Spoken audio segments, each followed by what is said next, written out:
All right, so I'm out here at my favorite roundabout. Don't know what I'm going to talk about. I'm going to let the universe inspire me with a sign or some inspiration. That could be a song. All right, I'm at my favorite roundabout. Don't know what I'm going to talk about. Just let the universe send me a sign, oh yeah, or inspiration, yeah, baby.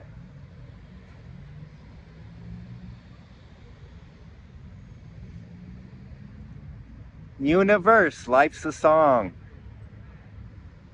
One verse, one song, oneness.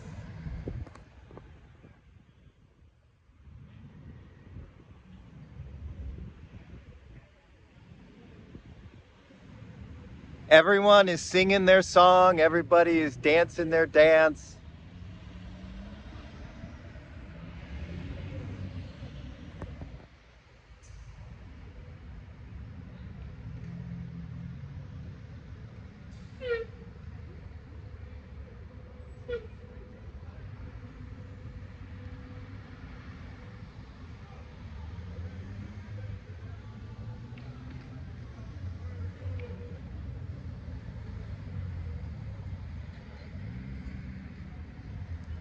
Everyone has their beautiful path.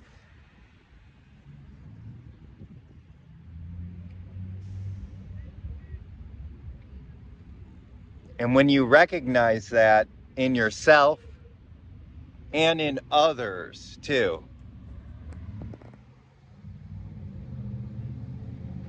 then there is a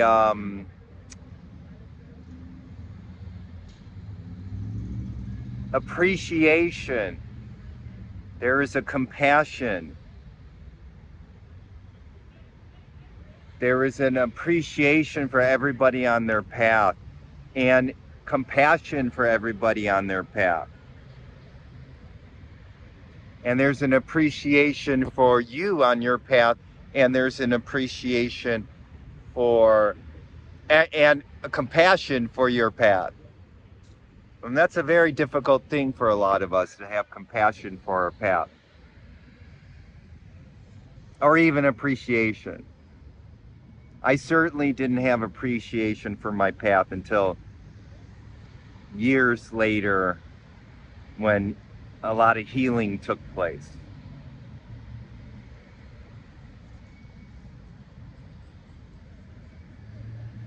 I certainly didn't have much compassion for my path because I wasn't a very compassionate person. I wasn't very compassionate for others, and I wasn't compassionate for myself. And although I had a spiritual awakening, and although Source or God or your Buddha nature, whatever you want to call it, is naturally compassionate, naturally unconditional love, naturally peace, naturally joy and happiness,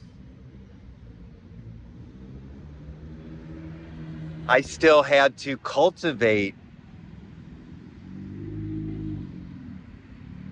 compassion and cultivate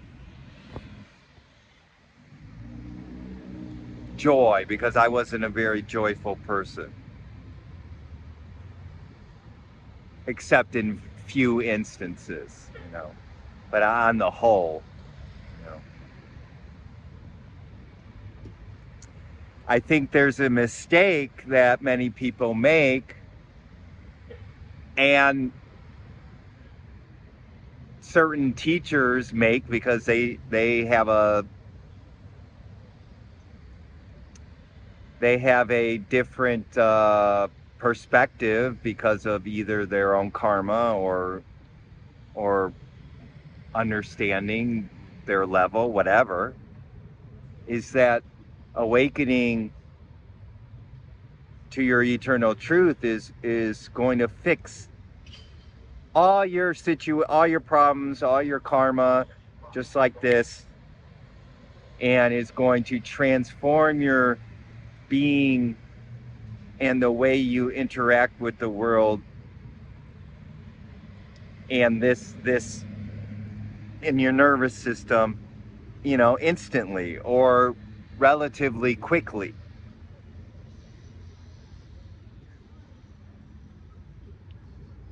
And unless you are a Buddha or you did a lot of work in past lives or whatnot,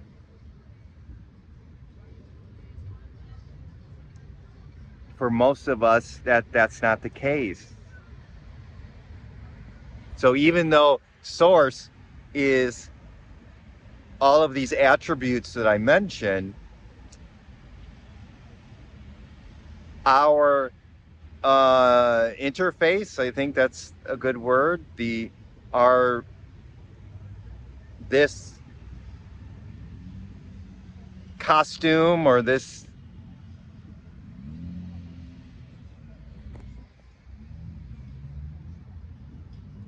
entity that is flesh and blood and organs and nervous system and brain and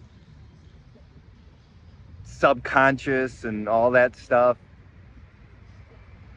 So even though Source is all these things that I mentioned, and we could feel it, especially, and many times after we have an awakening, we could feel it and sense it and maybe be there sometimes and enjoy the bliss and peace and compassion and unconditional love and happiness and joy and all that stuff.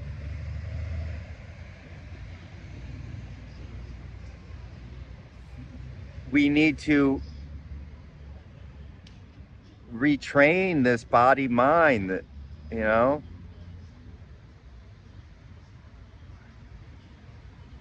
and keep dissolving delusions and our pain bodies and our shadow, so that those natural attributes can start flowing more naturally. That's why retraining the mind is important. Retraining our body is important. Thank you.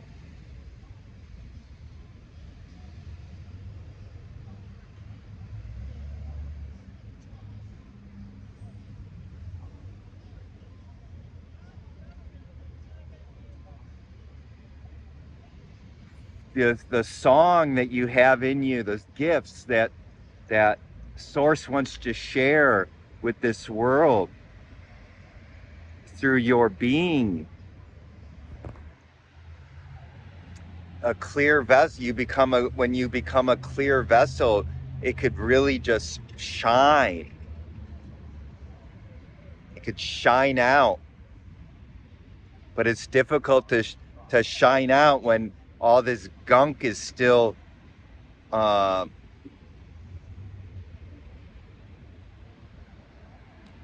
what's a good word? Is still hindering, thwarting. That's such a fun word to say. Thwarting. Suboptimal. I don't know.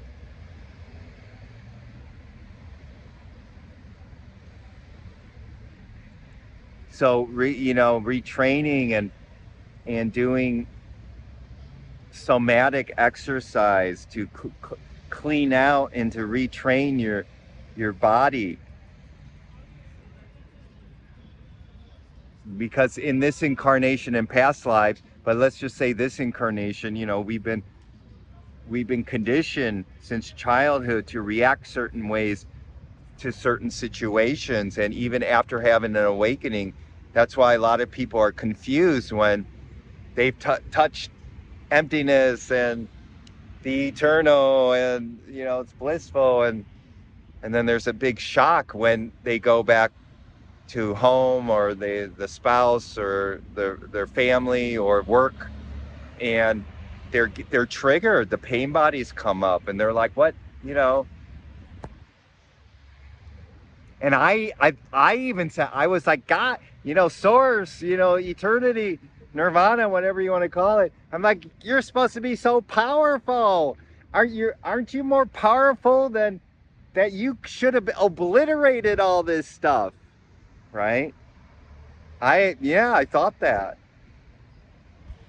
many times. I was like, source, you should have. I touched you, eternity, or my. That's just a way of saying it. But it's like you have this awakening to your eternal truth, and then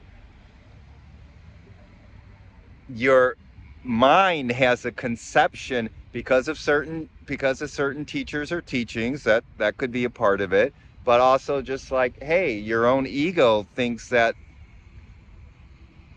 you should be this in perfect enlightened being with no pain bodies anymore, that the shadow and pain bodies should be obliterated, and all those delusions and all that hatred and stories of jealousy and whatnot towards others and yourself, bullying yourself, and should be gone, right? God, source, you're powerful. You should be able to do that. Take that away from me. Like this. And that's the ego. That's the ego talking.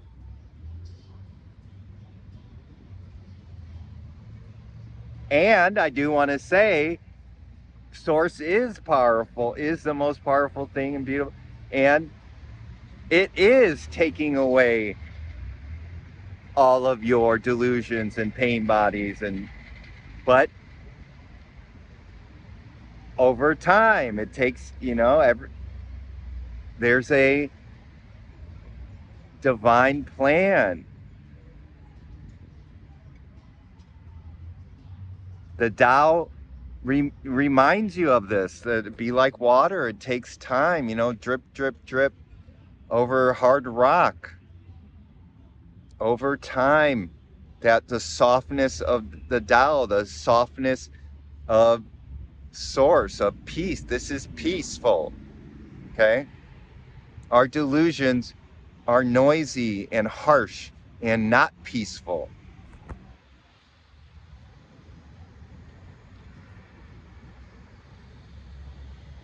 And that peacefulness, it takes time. And there's a reason why it takes time, or a couple reasons, and I'll just give the reasons that I came up with, is that it takes time to rewire your nervous system and the organs, and to get rid of all the negative energies that are trapped in our organs, or our heart area, and our musculature, our cells, whatever. It takes time.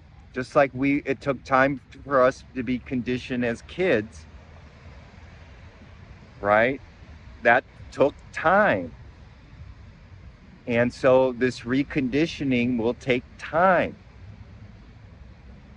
And the second reason is that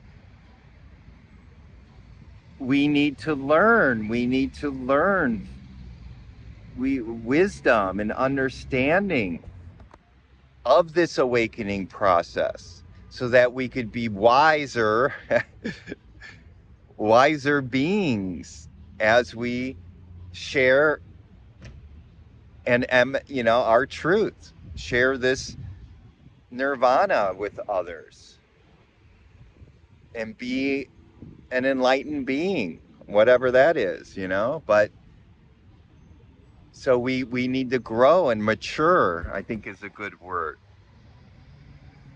Yeah, I'm still maturing. I still get these, little like, oh yeah, well, that was an unskillful, thing to do, and okay.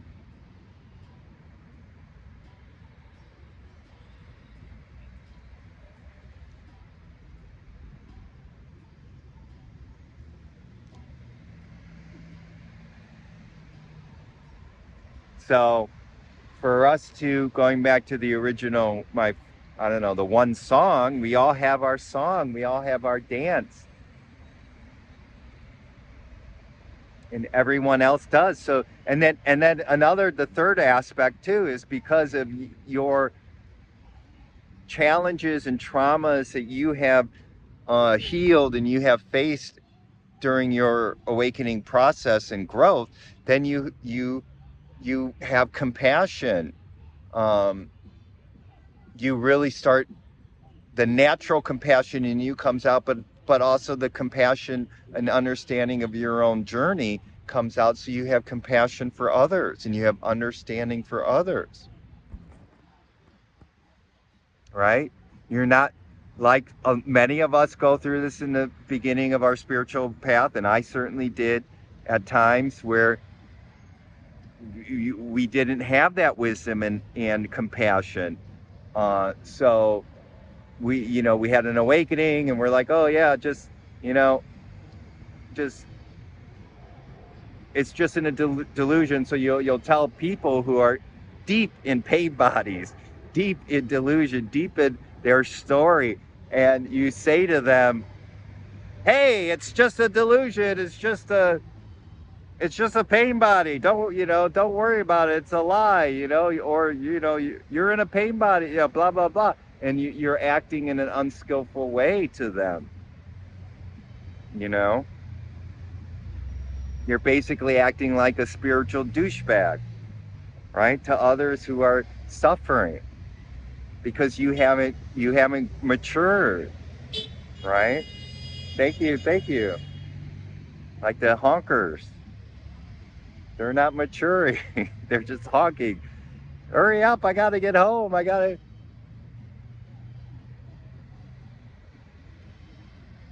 It's so funny because I just watched this honking thing happen, and literally, it was backed up because somebody stopped. But it's like the person honked, and literally, if they would have waited 2 seconds, the traffic would have was starting to go, right? But we do that, and that's another wisdom part of this growth is that we start learning to have patience. We learn, because we've been hardwired to getting this, having things happen quickly in the world of form. So we want that to happen in our spirituality. We want to rush through things, rush through the meditation process, rush through the spiritual practices, rush through healing pain bodies, all that stuff. So that's another thing of wisdom and understanding that we learn.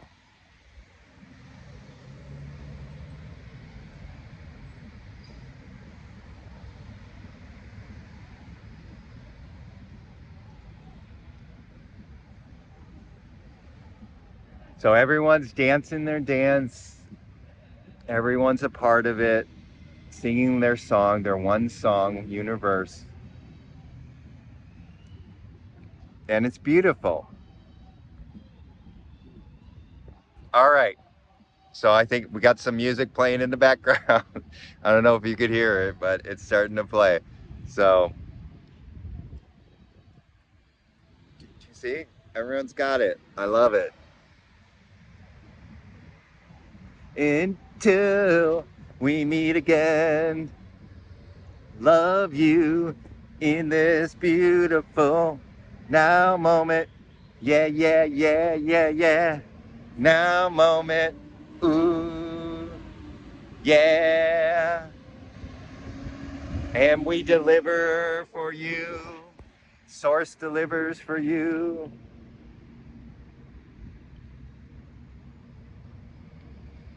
In the divine perfect timing. That's perfect for you. Okay, I'm going on. The song should have ended a while ago, but I kept going. All right, love you.